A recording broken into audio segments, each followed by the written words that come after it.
আস্ত জিরে, সর্ষে, পোস্ত, কালো জিরে, আদা, রসুন, লঙ্কা, পেঁয়াজটাকে পেস্ট করে নিতে হবে। দিয়ে চিকেনটাকে নুন আর হলুদ দিয়ে অল্প সেদ্ধ ভেজে ভেজে হালকা সেদ্ধ মতো হয়ে গেলে তারপর লেবুর রসটাকে দিয়ে দিতে হবে।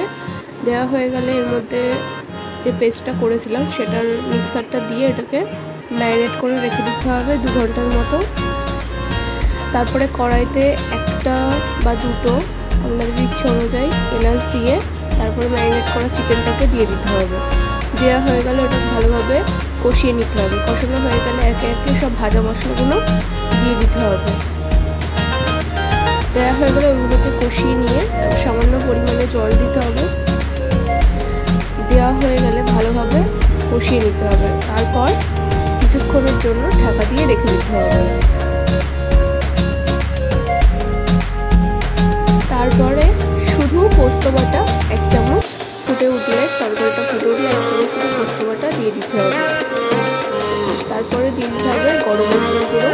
তারপর কিছুক্ষণ 5-10 মিনিট মতো ঢেকে রেখে তারপরে নামিয়ে নিতে হবে। তারপরে তৈরি চিকেন পোস্ত কারি।